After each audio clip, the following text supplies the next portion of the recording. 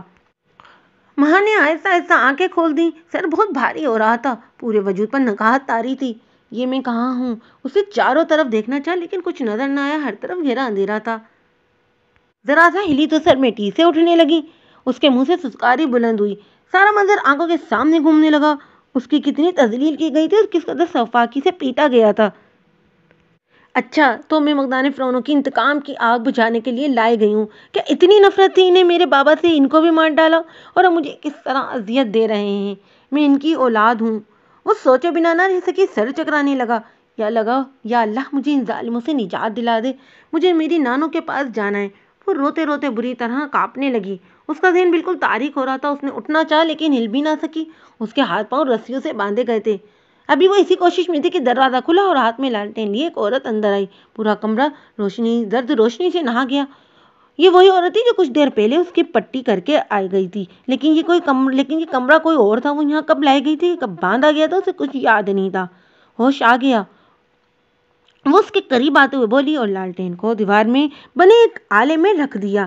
پھر ماں کی طرف مڑی اور اس کے ماتھے پر ہاتھ لگا کر کچھ دیکھنے لگی۔ رقیہ مرہم لگا اور زخم نہ چھوٹے، یہ تو ہو ہی نہیں سکتا۔ وہ ماں کا زخم دیکھتے ہوئے بولی جو کچھ گھنٹوں میں کافی حد تک پھر گیا تھا۔ اب وہ اس کے ہاتھ پاؤں کھولنے لگی۔ اٹھو، آؤ میرے ساتھ۔ وہ اسے سہارا دے کر اٹھانے لگی۔ ماں کی جان میں جان آئی۔ وہ اسے کوئی رحم دل فرشتہ معلوم ہوئی۔ پلیز مجھے یہاں سے بھگا دو، میں ساری عمر تمہیں دعائیں دوں گی۔ خدا کے لیے میری مدد کرو، تمہاری بھی تو بیٹی ہوگی نا، تم تو ان لوگوں کے ساتھ اس ظلم میں شریک مت ہو۔ ماں نے گڑ گڑاتے ہوئے اس کا ہاتھ تھاما۔ ماں کی التجا سن کر ملازمہ کی آنکھیں بھر آ گئیں۔ بی بی ہمیں معاف کر دینا، ہم بہت بے بس ہیں، آپ کی کچھ مدد نہیں کر سکتے۔ حویلی سے ایک قدم بھی باہر ہم دونوں کو موت کے گھاٹ اتار دے گا۔ میرے چھوٹے چھوٹے بچے ہیں، بی بی سائی مجھے معاف کر دینا۔ سوئنہ رب آپ پر رحم کرے۔ وہ دوپٹے سے آنکھیں پوچھتے ہوئے ماں کے ہاتھ کھولنے لگی اور ایک بڑی سی چادر اس کے کانپتے وجود پر اڑا دی۔ پھر اس کا ہاتھ پکڑے وہ باہر کی طرف بڑھی۔ وہ ایک لاش کی طرح بے سو حرکت ساتھ چلتی رہی، جیسے بالکل سن ہو چکی ہو۔ یہ وسیع کشادہ صحن تھا۔ چاند پورے آب و تاب سے چمک رہا تھا اور روشنی اس کی سرخ اینٹوں کو نہلا رہی تھی۔ وہ چلتے چلتے رک گئی اور شکوہ کینہ نگاہوں سے آسمان کو تکنے لگی، جسے اپنے رب سے شکایت کر رہی ہو۔ آنسو ایک قطر سے اس کے گالوں پر بہنے لگے۔ بیوی چلیں یہاں سے، یہاں اس طرح رکنا ٹھیک نہیں۔ ادھر ہر پیرے پر سائیں کے بندے گشت کر رہے ہیں۔ اس وقت حویلی میں پھرنے والے مرد انسان نہیں، بھیڑیے ہوتے ہیں۔ رقیہ مائنہ خیز لہجے میں بولی۔ یہ سنتے ہی ماں کی روح کانپ اٹھی۔ اسے چادر منہ تک کھینچ لی اور ملازمہ کے ساتھ ساتھ چلنے لگی۔ صحن ختم ہو چکا تھا۔ برآمدہ عبور کرتے ہوئے راہداری میں وہ چل رہی تھی۔ راہداری ختم ہوتے ہی ایک بڑا سا کمرہ تھا۔ بی بی رات آپ کو یہاں رکنا ہے، باپ آرام کر لو، اس نے کمرے کا دروازہ کھولتے ہوئے کہا۔ یہ ایک سادہ سا لیکن کافی کشادہ کمرہ تھا، جس میں بڑے بڑے رنگین پلنگ سجے تھے۔ ایک طرف چھوٹی سی میز کی مٹی کی سرائی اور گلاس رکھا تھا، اس کے علاوہ کمرے میں کچھ نہ تھا۔ ماں کو پلنگ پر بیٹھاتے ہوئے وہ خود بھی زمین پر چٹائی تکیا سجانے لگی۔ ہم بھی آپ کے پاس ہیں، ادھر چاہیے ہو تو کچھ بتانا، مجھ پر اتنا احسان مت کرو کہ میں اس کے بوجھ تلے دب کر مر ہی جاؤں۔ ماں نے تنزیہ لہجے میں کہا اور گھٹنوں میں منہ چھپا لیا۔ وہ نہیں جانتی تھی کہ اس کا کل کا سورج اس کے لیے کیا قیامت لے کر آئے گا۔ اس کی آنکھ کھلی تو دن کا اجالا پھیل رہا تھا۔ وہ نہیں جانتی تھی کہ کب سوئی اس کا جسم شل ہو رہا تھا۔ کمرے میں کوئی نہ تھا۔ پتہ نہیں رقیہ کب گئی تھی۔ وہ اٹھ کر بیٹھی ہی تھی کہ رقیہ تیزی سے اندر داخل ہوئی۔ میں آپ کو جگانے ہی آ رہی تھی، سردار شاہو آپ کا انتظار کر رہے ہیں، جرگہ بیٹھے کچھ دیر میں ادھر جانا ہے۔ اس نے نظریں چراتے ہوئے ماں سے کہا۔ کیا مطلب؟ کون سا جرگہ، کدھر جانا ہے؟ ماں کے لبوں سے پھسلا۔ آپ کو خون بہا میں لاشری قبیلے کو دیا جا رہا ہے۔ اس نے ایک بار پھر ماں کو دیکھے بغیر جواب دیا۔ یہ سنتے ہی ماں کا خون کھول اٹھا۔ وہ اپنی تمام تر قوت جمع کرتے اٹھی اور تقریباً دھاڑتے ہوئے باہر نکل آئی۔